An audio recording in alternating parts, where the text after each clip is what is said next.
ನಿಲ್ಲಿ ಅಲ್ಲೇ.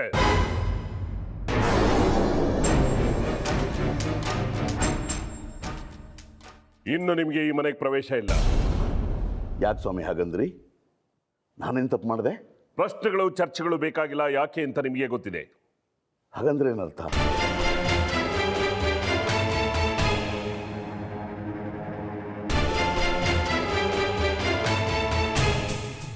ಈ ಮನೆಗೆ ನಿಮಗೆ ಪ್ರವೇಶ ಇಲ್ಲ ಅಂತ ಅರ್ಥ. ಈ ಮನೆ ಒಳಗಡೆ ನೀವು ಕಾಲಿಡಬೇಡಿ ಅಂತ ಅರ್ಥ.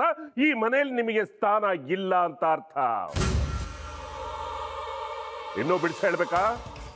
ಅರ್ಥವಾಯಿತು. ನನ್ನ ಮೇಲಿನ ಈ ನಿಷೇಧಕ್ಕೆ ಕಾರಣ? ಈ ಮನೆಯಿಂದ ಹೋಗ್ಬೇಕಾದ್ರೆ ನೀವು ಕಾರಣ ಹೇಳಿದ್ರಾ? ಹಾಗೆ ಈ ಮನೆಯಿಂದ ನಿಮ್ಮನ್ನ ಹೊರಗೆ ಹಾಕೋದಕ್ಕೂ ಕಾರಣ ಹೇಳಬೇಕಾಗಿಲ್ಲ. ನಾನು ಹೋಗಿದ್ದು ಸಕಾರಣ. ಆದರೆ ನೀವು ವಿನಾಕಾರಣ ನನ್ನನ್ನು ಹೊರಗಿಡ್ತಿದ್ದೀರಿ. ಇನ್ನು ಮುಂದೆ ಎಲ್ಲೇ ಹೋಗಬೇಕಾದ್ರೂ ನಿಮಗೆ ಕಾರಣ ಹೇಳೇ ಹೋಗ್ತೀನಿ. ಮೊದಲು ಶಾಂತರಾಗಿ. ಅಲ್ಲೇ ನಿಲ್ಲಿ ಅಂತೆ.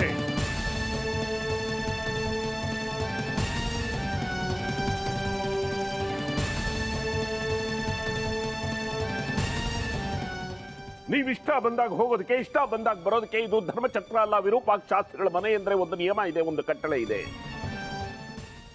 ಅದನ್ನು ಮೀರಿದಿರಿ ನೀವು. ಇತ್ತೀಚೆಗೆ ನಿಮ್ಮ ವರ್ತನೆ ಹದ್ದು ಮೀರಿ ಹೋಗ್ತಾ ಇದೆ. ಹೊಟ್ಟೆಗೆ ಸಿಕ್ಕಿಲ್ಲ, ಅದಕ್ಕೆ ಸುತ್ತಾಡ್ಕೊಂಡು ನಾಯಿ ಬಾಲ ಅಳ್ಳಾಡಿಸ್ಕೊಂಡು ಬಂದಾಗೆ ಇಲ್ಲಿಗೆ ಬಂದಿದ್ದೀರಾ. ನಿಮ್ಮ ಮುಖ ನೋಡೋದಕ್ಕೂ ನನ್ಗಿಷ್ಟ ಇಲ್ಲ. ಹೋಗಿ ಇಲ್ಲಿಂದ. ಈಗ ನನ್ನಿಂದ ಅಪರಾಧವಾಗಿದೆ, ಕ್ಷಮೆ ಇರಲಿ.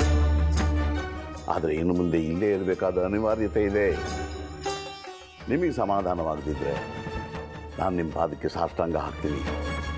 ನಂಗಿಲ್ಲಿರೋದಕ್ಕೆ ಅವಕಾಶ ಮಾಡಿಕೊಡಿ. ನನಗೆ ನಿಮ್ಮ ಅವಶ್ಯಕತೆ ಇಲ್ಲ. ಆದರೆ ನನಗಿದೆ. ನಾನಿಲ್ಲಿ ಇರಬೇಕಾದ್ದು ನಿಮಗೋಸ್ಕರ ಅಲ್ಲ, ಅಮ್ಮನವ್ರ ಸೇವೆಗೋಸ್ಕರ. ಅಮ್ಮನವ್ರ ಸೇವೆ ಮಾಡಬೇಕು ಅಂತ ಅಂದ್ರೆ ಹೋಗಿ ದೇವಸ್ಥಾನದ ಛತ್ರಿಗೆ, ಅಲ್ಲಿ ಭಿಕ್ಷಕರೆಲ್ಲ ಇರ್ತಾರೆ. ಒಂದು ಮೂಲೆ ಹುಡುಕೊಂಡು ಅಲ್ಲೇ ಬಿದ್ದಿರಿ.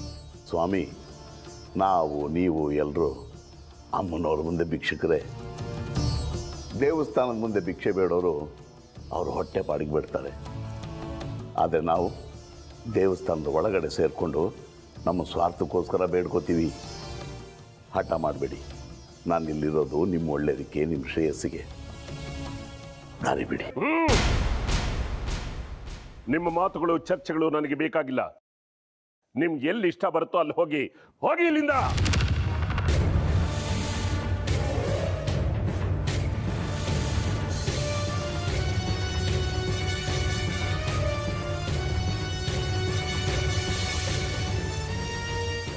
ಆಯ್ತು ಸ್ವಾಮಿ ಶಾಸ್ತ್ರಿಗಳೇ,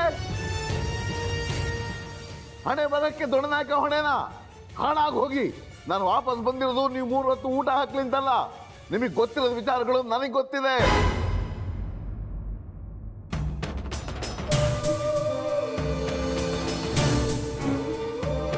ನೀವು ಕೋಶ ಓದಿರ್ಬೋದು, ದೇಶ ತಿರುಗಿರ್ಬೋದ್ರಿ, ಆದ್ರೆ ನಿಮ್ಮ ಭವಿಷ್ಯ ಗೊತ್ತಿರೋದು ನನಗೆ ಮಾತ್ರ. 10 ತಲೆ ಇಟ್ಕೊಂಡಿದ್ದ ರಾವಣ ವಿಭೀಷಣದ ಮಾತು ಕೇಳಲಿಲ್ಲ, ಸರ್ವನಾಶ ಆಗೋದ. ಈಗ ನೀವು ನನ್ನ ಮಾತು ಕೇಳಲಿಲ್ಲ ಅಂದ್ರೆ ನಿಮಗೂ ಅದೇ ಗತಿ.